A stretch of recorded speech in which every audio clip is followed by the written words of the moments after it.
नमस्कार दोस्तों, प्रिय विद्यार्थियों। आरएस की वैकेंसी जो है वो आने की संभावना है। अभी हम न्यूज़पेपर की कटिंग में देखेंगे और इस वीडियो में हम पूरी ये जानकारी लेंगे। आपको बताने का प्रयास रहेगा मेरा कि एकदम शुरू से जीरो से जो है किस प्रकार से आरएस की तैयारी करें, किन को तैयारी करनी चाहिए। बहुत सारे ऐसे विद्यार्थी भी हैं जो बाकायदा आरएस के काबिल है या बन सकते हैं, एक अच्छे प्रशासनिक अधिकारी बन सकते हैं वो, मगर हम या तो इसको बहुत ज़्यादा कठिन मान लेते हैं या फिर जानकारी के अभाव में इस फील्ड में जाते ही नहीं हैं, और या फिर हम ये सोचते हैं कि एक बार पहले जॉब लग जाएं, फिर उससे थोड़ी बड़ी लग जाएं, उसके बाद में हम आरएस को देखेंगे। तो इस प्रकार की कई धारणाएं हैं। तो मैं एकदम शुरू से, जैसे प्री है, मेन है, इंटरव्यू है, सभी की बात करेंगे और सटीक सारगर्भित बात करने का प्रयास जो है वो मेरा रहेगा। Pre exam, main exam, interview, तैयारी, बुक्स, कोचिंग, रणनीति, सब पे हम चर्चा करेंगे। आरएस के लिए आपको पता है क्वालिफिकेशन क्या चाहिए, तो न्यूनतम है 21 वर्ष। 21 वर्ष कब, जब विज्ञप्ति आती है तो उसमें एक आगे की डेट दी रहती है, तब तक 21 वर्ष का हो जाना चाहिए। और अधिकतम आयु है 40 वर्ष। फिर वो जनरल पुरुष की है, उसके बाद में महिलाओं को 5 वर्ष की छूट है, ओबीसी वर्ग, एससी एसटी वर्ग, एक्स सर्विसमैन, बाकी सबको अलग अलग 5 से लेकर 10 वर्ष तक की, 15 वर्ष तक की छूट है। तो वो जैसे विज्ञप्ति आएगी उसमें हम आयु की बात और कर लेंगे। ग्रेजुएशन का तात्पर्य ये हुआ कि अगर आप इस साल फाइनल ईयर में हैं तो भी आप आरएस प्री यानी आरएस एग्ज़ाम में आप बैठ सकते हैं। फाइनल ईयर में जो एंटर ले चुका है, प्रवेश ले चुका है, वो बैठ सकता है। तो आयु की बात हो गई, योग्यता की बात हो गई। उसके बाद में अधिकतम आयु सीमा में अगर आप आ रहे हैं 40-45 के हैं, अगर आप गवर्नमेंट सर्विस में हैं तो भी आपको 5 साल की छूट मिलती है। राजस्थान सरकार में हैं आप तो 45 साल तक, 50 साल तक भी लोग देते हैं। परंतु एक तैयारी मेमोरी का लेवल भी होता है, तो 40-45 तक भी आप लोग लगते हैं, नंबर आता है, ऐसा देखा गया है। अब हम बात करते हैं कि इसका क्या चरण रहता है, क्या रहता है। इससे पहले ये न्यूज़ आई थी, इसलिए मैं थोड़ी चर्चा कर रहा हूँ। कल परसों आपने देखा होगा वीडियोज़ में भी। तो इसमें जो है लोकसभा चुनाव परिणामों के बाद जारी हो सकता है आरएस 2024 का विज्ञापन। इसका तात्पर्य ये हुआ कि पिछले साल जुलाई में आई थी आरएस की भर्ती, उससे पहले 2021 में जुलाई में आई थी और फिर आई 23 में जुलाई में, यानी 2 साल बाद। अब की बार 1 साल बाद ही आ रही है। ऐसा पहले भी हुआ है, कई बार लगातार साल भी आई है, कई बार 3-3 साल भी नहीं आई। तो और लोग कहते हैं कि ये 5 साल की पंचवर्षीय योजना है, ऐसा कतई नहीं है। 2 साल ज़रूर लग जाते हैं। 2 साल ऐसे लग जाते हैं कि जैसे प्री एग्ज़ाम होता है, फिर मेंस होता है, फिर उसका रिजल्ट आता है, फिर इंटरव्यू होता है, फिर उसका रिजल्ट आता है, ऐसे करते करते 2 साल लग जाते हैं। 2 साल भी कोई ज़्यादा नहीं है। गवर्नमेंट अगर हर 2 साल से हर जुलाई 1 साल छोड़ के 1 साल भी निकाल दें और फिक्स शेड्यूल कर दें तो भी कोई दिक्कत नहीं है। शेड्यूल फिक्स होना, तो इस बात के लिए आपने देखा होगा इस बार जो मेंस की तारीख थी उसको आगे बढ़ाया गया। मीणा जी जो है, किरोड़ जी बाबा जो है, उन्होंने भी इसके लिए आंदोलन किया था, विद्यार्थियों का साथ दिया था। तो मेन डिमांड यही थी कि जैसे डेट फिक्स हो, जैसे आरएस की विज्ञप्ति आ गई, मान लीजिए जुलाई में 2024 में विज्ञप्ति आ जाती है, तो लगभग 3 महीने बाद परीक्षा प्री की करवाई जाती है। अक्सर पहले का रिकॉर्ड है। तो जुलाई से अगस्त, सितंबर, अक्टूबर, कि भाई अक्टूबर में शुरू में या लास्ट में, जैसे 23 में 1 अक्टूबर को एग्ज़ाम हो गया था, तो अक्टूबर में लास्ट में या बीच में मान लो हो जाता है 3 महीने बाद। अब उसके बाद ठीक अब की बार क्या था, 3 महीने का समय दिया मेंस के लिए, तो विद्यार्थियों ने विरोध किया। बीच में चुनाव भी थे, तो उन्होंने कहा कि भाई अब की बार आरपीएससी को पहले ही डेट दे देनी चाहिए। तो मेरे विचार से 4 या 5 महीने का समय इस बार दिया जाएगा, ताकि किसी को कोई ऑब्जेक्शन नहीं हो कि समय और दिया जाए। तो 5 महीने का अगर समय दिया जाता है तो आप मान के चलिए कि मार्च 2025 में मुख्य परीक्षा हो जाएगी, और उसके 6 महीने बाद आप इंटरव्यू का मान लो, मार्च, अप्रैल, मई, जून, जुलाई, अगस्त, यानी अगले जुलाई अगस्त तक मेंस का रिजल्ट आ जाता है। तो इस प्रकार से हर साल भी जुलाई में, और हर साल क्या इतने पोस्ट होती नहीं है, क्योंकि आईएएस का मामला अलग है, वो इंडिया लेवल का है, तो इतनी पोस्ट आ जाती है हर साल 1000 के आसपास। अब यहाँ हर साल 1000 पोस्ट खाली नहीं होती। तो अभी जैसे 800-900 की है, अब की बार 1000 पोस्ट के आसपास ये विज्ञप्ति आ सकती है। तो 1000 पदों पे विज्ञप्ति आती है तो आरएस का नाम लेते ही नॉर्मली कोई भी विद्यार्थी है, नया विद्यार्थी, उसके दिमाग में आता है सीधा एसडीएम। तो ऐसा नहीं होता, इसमें बहुत सारी पोस्ट होती है, अलग अलग विभाग होते हैं। आबकारी विभाग भी है, जैसे राजस्व विभाग भी हो गया। उसके अलावा जैसे मान लो जो टॉपर्स है तो उनको प्रॉपर आरएस पोस्ट यानी कि वो एसडीएम बनते हैं। उसके बाद में आरपीएस पोस्ट मिलती है। उसके बाद में लोग अलग अलग चॉइस होती है, कोई अकाउंट सर्विस लेता है, कोई तहसीलदार आरटीएस लेता है, और भी कई विभाग है। फिर अधीनस्थ सेवाएं होती है जिसमें अलाइड सर्विसेज है, उसमें भी इंस्पेक्टर जैसे जो इससे टैक्स विभाग से जुड़े हुए हैं, आयकर इससे ये आबकारी से और से, और उसके अलावा कोऑपरेटिव है, उसके अलावा जैसे वीडियो सर्विसेज है, तो बहुत सारी। और अब की बार तो नहीं शायद, पर आगे देखो पीएसआई जो है ऐसा एग्ज़ाम का भी वो क्या करते हैं, इसी के साथ जोड़ते हैं कि नहीं जोड़ते, उसका भी कुछ कह नहीं सकते। तो 1000 पोस्ट है। अब इसमें ये भी नहीं है कि जो टॉप 50 या टॉप 70 है वो टॉप 70 वाले एसडीएम बनेंगे, नहीं। इसमें क्या होता है कि इंटरव्यू में 2.5 गुना को बुलाते हैं। लगभग 1000 पोस्ट है तो हम मान के चलिए 2 से 2,500 लोगों को बुलाया, तो कई बार 2000-1900 रैंक वाला भी प्रॉपर आरएएस एसडीएम बनता है। क्यों? क्योंकि अगर मान लीजिए वो किसी विशेष वर्ग की महिला है, तो अब मान लीजिए एसटी वर्ग में वीडो वर्ग की महिला है, या फिर टीएसपी एरिया की है, या फिर एक्स सर्विसमैन है, तो अलग अलग कैटेगरी की अलग अलग मेरिट रहती है। और अपनी कैटेगरी में वो अगर टॉप आ रहा है तो प्रॉपर सर्विसेज में भी आ सकता है। तो यहाँ पे तात्पर्य ये हुआ कि चॉइस तो वो भरवाई जाती है, चॉइस भरवाई जाती है इंटरव्यू से पहले, मेंस देने के बाद में, कि आप क्या चॉइस लेना चाहते हैं। फिर आपकी अगर रैंक आती है चॉइस के अनुसार तो आपको चॉइस मिल जाती है, नहीं फिर कोई सी भी पोस्ट। तो इसमें जो बिल्कुल बेरोजगार है, शुद्ध बेरोजगार, उसके लिए तो कोई सी भी पोस्ट मिले तो अच्छी बात है ना। ऑफिसर की है, सारी अधिकारी वर्ग की पोस्ट है, और अच्छी तनख्वाह है और अच्छी रेपुटेशन है। कार्यभार तो हालांकि देखो कुछ अलग अलग पोस्ट में अलग अलग रहता है, किसी में ज़्यादा है और किसी में ठीक ठाक है। और आजकल सरकारी जॉब में आपको पता ही है कि लोकतांत्रिक और लोक कल्याणकारी चीज़ों पर बढ़ावा दिया जा रहा है, तो दिनों दिन कार्यभार तो गवर्नमेंट जॉब में बढ़ना ही है। तो नाम ही लोक सेवा है, तो वैसे तो 8 घंटे की ड्यूटी है, शनिवार रविवार की छुट्टी होती है, परंतु वैसे 24 घंटे ड्यूटी भी मानी जाती है। वो सब तो अब आगे की चीज़ें हैं। तो जो शुद्ध बेरोजगार है वो, उसको तो मान लो चाहे कोई सी भी पोस्ट मिले कोई दिक्कत नहीं, अधिकारी वर्ग में आ रहा है, सीधा आरएएस सेलेक्ट हो रहा है। और ऑलरेडी जैसे मान लीजिए कोई अच्छी जॉब में है, जैसे मान लो टीचर ही है और 8-10 सालों से नौकरी कर रहा है, तो उसका पेमेंट लेवल काफ़ी बढ़ जाता है। तो फिर वो अगर उसको छोड़ के और अलाइड सर्विसेज में जाता है तो फिर वो उस टीचर की तुलना में वहाँ तालमेल हो नहीं हो, सैलरी का भी वहाँ उतना लाभ हो नहीं हो, तो वो कई चीज़ें सोचनी पड़ती है। और मान लीजिए ऑलरेडी कोई स्कूल व्याख्याता है, कॉलेज व्याख्याता है, तो उनकी फिर चॉइस होती है कि अगर वो प्रॉपर में आते हैं तो ही जाते हैं, नहीं तो फिर वो नहीं जाते।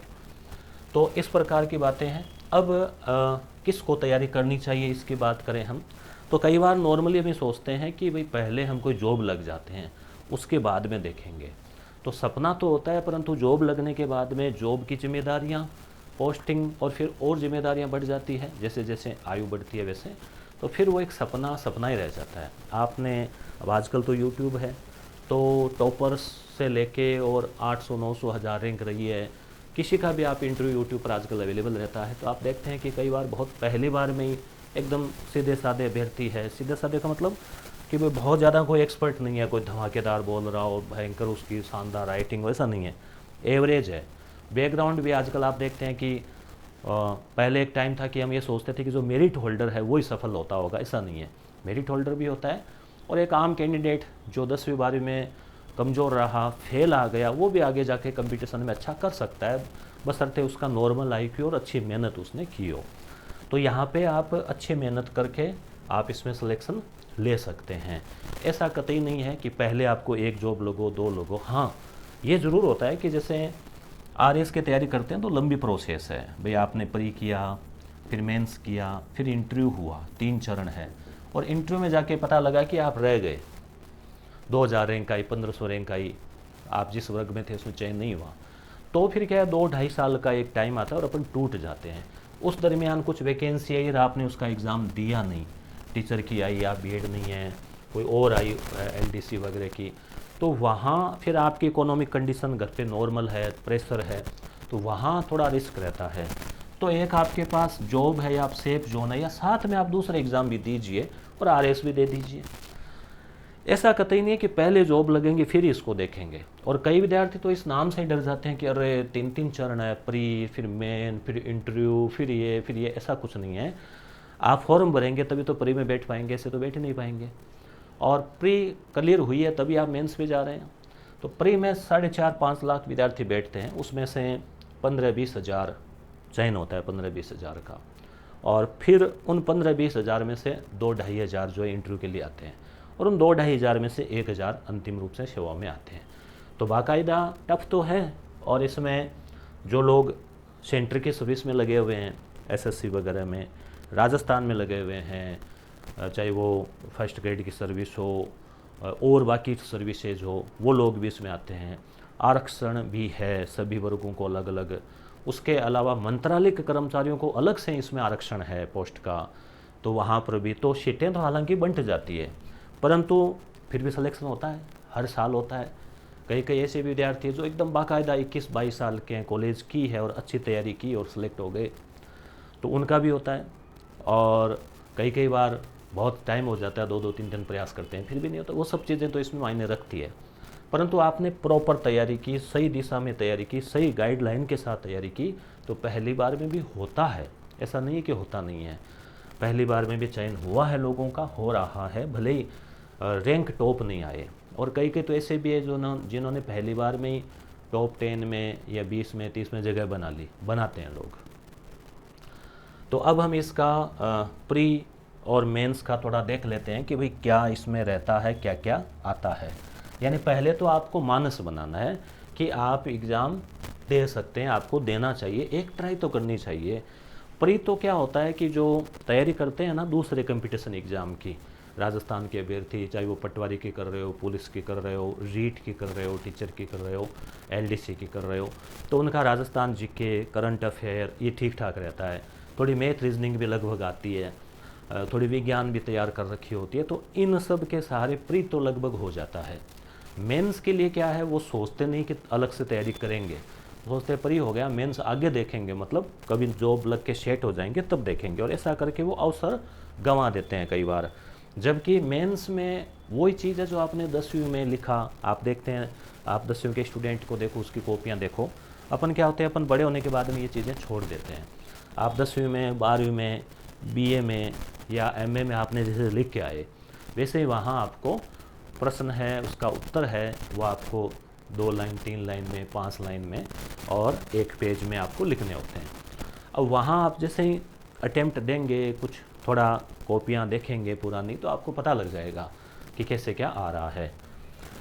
तो अब हम तैयारी की चर्चा करते हैं कि अब जिनका अब मूड बन गया, मान लो आप मुझे कमेंट करके भी बताना कि ये वीडियो आपने देखा और आपने मानस बना लिया।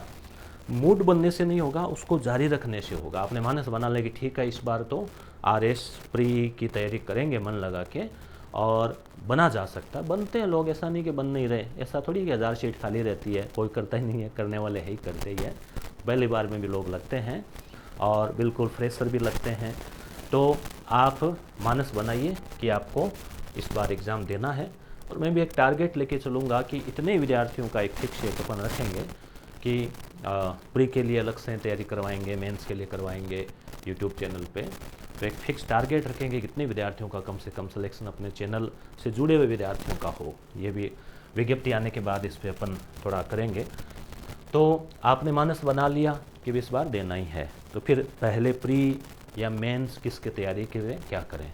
तो इसके लिए आपको सबसे पहले आपको ये फोकस रखना है। देखो आपको बताऊं मैं कि जो प्री एग्ज़ाम है, तो आप मान के चलिए कि लगभग जुलाई में वैकेंसी आती है, तो फिर अगस्त, सितंबर, अक्टूबर में एग्ज़ाम हो जाता है।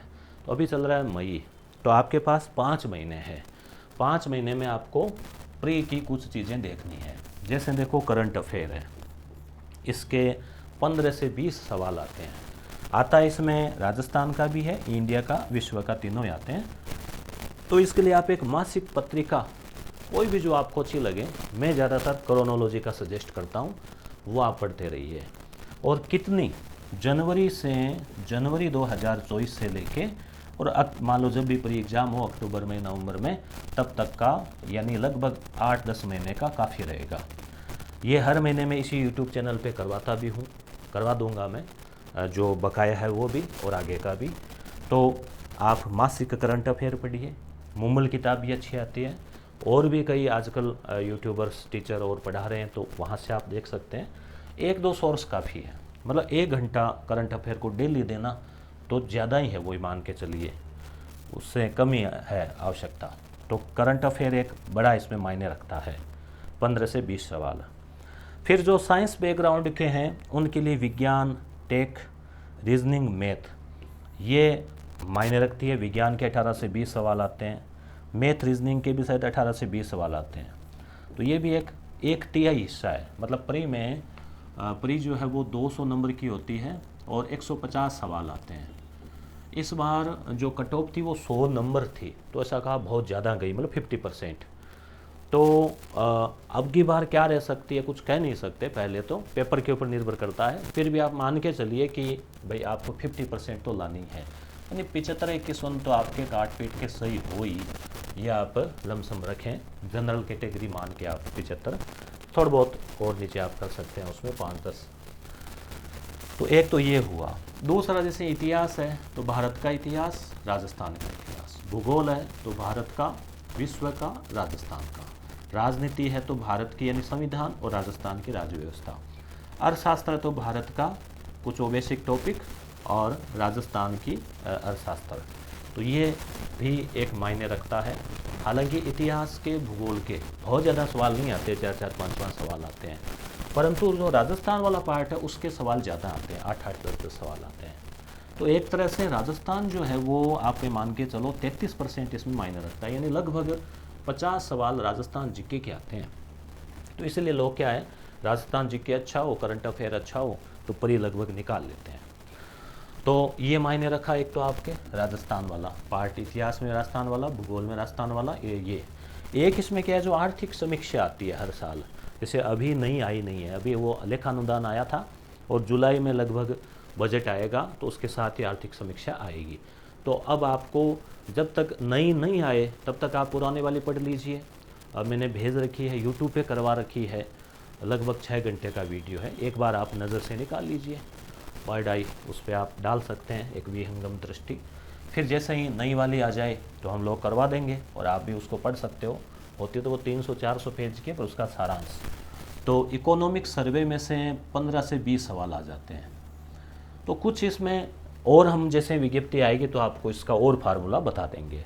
तो ये तो हुआ परी का फार्मूला, यानी आप या तो इस पार्ट पे फोकस कर लीजिए या इस विज्ञान वाले पार्ट पे ज़्यादा फोकस कर लीजिए, या फिर एक तालमेल बिठा के भी, थोड़ा रीजनिंग भी आ रही है, थोड़ा बहुत कुछ 1-2 गणित के भी निकाल दिए। विज्ञान पे आपको थोड़ा फोकस करना पड़ेगा, आप आर्ट के हैं तो भी। जैसे आप 9वीं और 10वीं की जो विज्ञान है, जो भी स्कूलों में चलती है, वो किताबें आप ज़रूर अभी निकाल लें, मंथली करंट अफेयर देख लें। उसके अलावा ये इस पार्ट के लिए आप लुसेंट जो है, लुसेंट जीके, उससे आप ये तैयार कर सकते हो, इंडिया और विश्व लेवल का। राजस्थान के लिए आप अलग से कोई किताब लाइए और राजस्थान वाला पार्ट तैयार कीजिए। साथ ही साथ कक्षा 9 और 10 में चलने वाली जो राजस्थान अध्ययन की किताबें हैं उनको आप पढ़िए। तो ये टारगेट मैंने आपको दे दिया है, 9वीं और 10वीं की राजस्थान अध्ययन, 9वीं 10वीं की विज्ञान, हर महीने करंट अफेयर जनवरी से लेके अभी तक का और एग्ज़ाम तक का। उसके अलावा आप थोड़ा बहुत आपको लगे तो आए हुए क्वेश्चन है वो निकाल लीजिए, रीजनिंग के, मैथ के, और ये इस प्रकार से।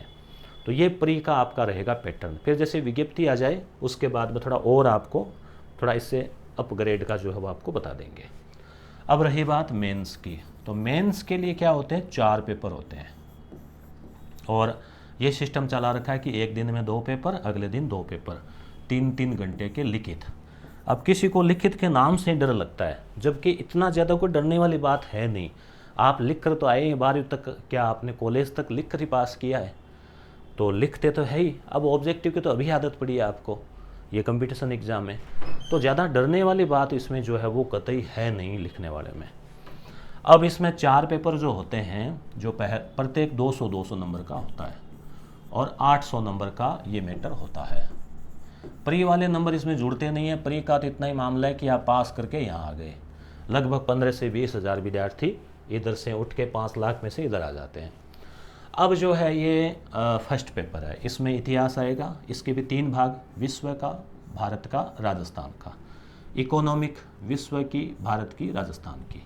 अब आपको विश्व का मतलब नहीं पूरा ही विश्व का पढ़ना, नहीं, कुछ टॉपिक दे रखे हैं 4-5 इकोनॉमिक के, वो ही आपको पढ़ने हैं। ऐसे ही विश्व इतिहास के 5-6 टॉपिक दे रखे हैं सिलेबस में, वो ही आपको पढ़ने हैं। पूरा आपको आप जैन माथुर उठा ले आओ, पूरी पढ़ने की आवश्यकता नहीं है। आप सोचो कि हम एक्स्ट्रा ज्ञान ले लेंगे, नहीं, एक्स्ट्रा ज्ञान भी काम नहीं आएगा, केवल टॉपिक जो पढ़े हुए हैं वही काम आएंगे, क्योंकि मेंस में लिखना होता है। तो इसलिए आपको बार बार जैसे टॉपिक पढ़े, फिर उसका रिवीजन किया, उसके नोट्स बनाए, फिर नोट्स का रिवीजन किया 1-2 बार, तो 2 या 3 बार अपन रिवीजन कर लेते हैं ना, तो बहुत होता है। सिलेबस थोड़ा बड़ा है, इसलिए 2-3 बार रिवीजन करने में भी टाइम लग जाता है। तो ये हो गया एक सब्जेक्ट, एक ये लगभग 65 और 70 नंबर के होते हैं, 65, 70 या फिर 75। तो ऐसे करके 200 नंबर के, जैसे मान लो 70, 70, 70 ऐसे हैं तो 210 हो जाते हैं। तो ये छोटे वाले सब्जेक्ट है वो 20-20 नंबर के आते हैं। 3 जैसे समाजशास्त्र है, अकाउंटिंग और ऑडिटिंग है, प्रबंधन है। इन सब में आप बाद में भी जा सकते हैं। जैसे अभी आप मई है तो जून और जुलाई आप 2 महीने प्री का टारगेट रखिए, काफ़ी कुछ कवर कर लीजिए। फिर आप जुलाई से आप मेंस पे भी कूद जाइए, और प्री हो तब तक आप 3-4 महीने प्री वाला भी प्लस कुछ मेंस का भी आप पढ़ते रहिए। फिर प्री पास हो जाता है या प्री का एग्ज़ाम हो जाता है, आपको आइडिया लग जाता है कि आप आ रहे हैं अंदर, फिर आपको 5 महीने और मिलेंगे, तब आप कुछ और चीज़ों को देख सकते हैं जो बच गई थी। सेकंड पेपर में नीति शास्त्र, प्रशासनिक नीति शास्त्र। इसमें यह नहीं कि आप पूरा दर्शन पढ़ लो, नहीं, जो टॉपिक दे रखे हैं वो ही।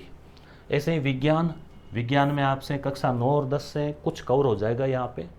उसके अलावा प्रौद्योगिकी, रक्षा प्रौद्योगिकी है, टेक्नोलॉजी है, कुछ टॉपिक्स दे रखे हैं। भूगोल, तो प्रत्येक ही आप एक गाइड या कोई कोचिंग्स के नोट्स ले आना। उसके अलावा आप इनको कक्षा 11-12 की जो बुक्स है, कुछ उनमें से भी आप टॉपिक देख सकते हो, अगर नोट्स में आपको कम लग रहा हो तो। कुछ टॉपिक आपको यूट्यूब पर सीधे पढ़ाए हुए भी मिल जाएंगे। फिर थर्ड पेपर में राजनीति, उसमें राजस्थान की, भारत की, विश्व की। यहाँ कक्षा 11-12 की NCERT भी आप देख सकते हैं, आप इतिहास में देख सकते हैं, आप लोक प्रशासन में देख सकते हैं। फिर लोक प्रशासन है, लोक प्रशासन में वो भारत राजस्थान नहीं, इसमें कुछ टॉपिक है वो फिक्स है। और 3 लघु सब्जेक्ट हैं, तो 3 लघु में यहाँ पे पुनः 3 लघु और है, वो विधि है, मनोविज्ञान है। मनोविज्ञान टीचिंग में जो आ रही है वो, उसमें थोड़ा सा फ़र्क है। और एक है खेल और योगा। तो वो 3 सब्जेक्ट वो है 20-20 अंक के। भूगोल में राजस्थान का, भारत का और विश्व का, तीनों पार्ट है। तीनों में ऐसा होता है लगभग 21 नंबर का राजस्थान का आ गया, 20-25 का भारत का आ गया, 20 का विश्व का आ गया, ऐसे लगभग है। फिर एक है अंग्रेजी जो 80 नंबर की आती है, हिंदी है वो 120 नंबर की आती है। हिंदी में एक वो ट्रांसलेट करना आ जाता है 10 नंबर का। तो आप मान के चलिए कि अंग्रेजी 90 और 4 वो मीनिंग आ जाते हैं, तो 94। यानी अंग्रेजी भी 95 के आसपास की, हिंदी 105 के आसपास की है वैसे अगर कुल मिला के देखें। परंतु पेपर इसमें 2 पार्ट होते हैं, हिंदी और अंग्रेजी के। तो सबसे पहले आपको पुराने PYQ देख लेने चाहिए। PYQ की हमने RBD की किताब भी छाप रखी है, प्री और मेंस के PYQ की, और भी आपको मिल जाएगी, और YouTube में मिल जाएंगे, टेलीग्राम चैनल पे मिल जाएंगे पुराने पेपर। तो कहने का मतलब ये हुआ कि ये है मेंस। अब आप प्री और मेंस कहते हैं कि साथ लेके चलना चाहिए। तो जैसे इतिहास, भूगोल, राजनीति, अर्थशास्त्र, ये यहाँ पे भी 7 × 4 मान लो, 280 नंबर का इधर भी है। इतिहास है, राजनीति है, भूगोल है, अर्थशास्त्र है। तो यहाँ पढ़ रहे हैं तो यहाँ से यहाँ आपके 70% काम आ जाएगा। विज्ञान 9वीं-10वीं वाली आप यहाँ पढ़ेंगे, कुछ टेक्नोलॉजी यहाँ पढ़ेंगे गाइड वगैरह से या यूट्यूब से या कोई सोर्सेस से, तो यहाँ पर भी आपके 80% वो काम आ जाएगी। करंट अफेयर भी, पॉलिटिकल में कुछ काम आएगा, बस रीजनिंग मैथ आगे काम नहीं आएगी। अब यहाँ नए सब्जेक्ट जो है कुछ आ रहे हैं मेंस में, तो प्री के साथ साथ ये जो ऑटोमेटिक तैयारी हो रहे हैं उनको आप पढ़ो मत। आप प्री का कुछ पढ़ लिया, फिर आप घंटा 2 घंटे, जैसे आप ये कर सकते हैं कि प्रतिदिन आप अभी से कर सकते हो 1 घंटा अंग्रेजी और 1 घंटा आप हिंदी। अंग्रेजी हिंदी के लिए जैसे राघव प्रकाश या 11वीं 12वीं वाली जो है किताब वो, और इंग्लिश के लिए आप जो रस्तोगी की है या फिर कोई और गाइड है वो संजीव पासबुक वगैरह वहाँ से आप देख सकते हो। तो 1 घंटा इसको 1 घंटा इसको तो आप आज से ही देना शुरू कर दो। तो आपके चौथा पेपर तैयार हो रहा है और प्री तैयार हो रही है। बाकी पेपर में जैसे आपके इतिहास, इको, विज्ञान, भूगोल, राजनीति 4 और कुछ लोक प्रशासन के टॉपिक भी है जो राजस्थान के हैं, राजस्थान की प्रशासनिक व्यवस्था है। तो आप ये मान के चलो कि आपके यहाँ पे केवल नीति शास्त्र, ठीक है, और लोक प्रशासन और ये छोटे सब्जेक्ट ये आपके लिए रहेगा, बचेगा। तो इनको आप जैसे आज से 3 महीने बाद आप इनको शुरू कर सकते हो, पहले इतना पढ़ के, या जैसे जुलाई से आप शुरू कर सकते हो, या प्री देने के बाद भी करो तो भी 5 महीने मिलेंगे आपके पास में, तो भी आप जो है इनको कवर कर सकते हो, जो नीति शास्त्र और लोक प्रशासन और ये लघु सब्जेक्ट, क्योंकि समाजशास्त्र इसमें ईजी है लघु में, और कुछ एक विधि मनोविज्ञान भी सरल ही है, थोड़ा सा कानून है विधि वाला, व्यवहार सरल है, विधि है या फिर अकाउंट ऑडिटिंग है, उनको थोड़ा समझना होता है, तो वो भी बहुत बड़े नहीं हैं।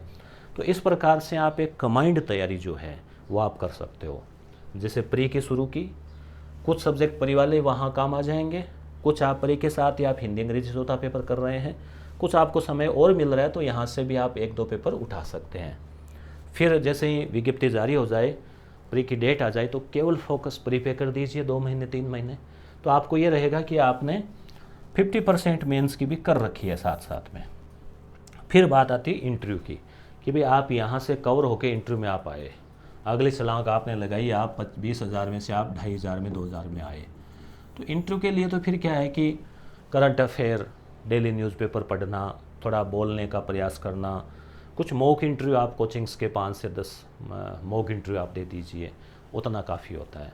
इंटरव्यू में मेन तो आप ये रखता है कि जैसे ये जो मुख्य परीक्षा के नंबर है और फिर इंटरव्यू के नंबर है, दोनों मिल के मेरिट बनती है।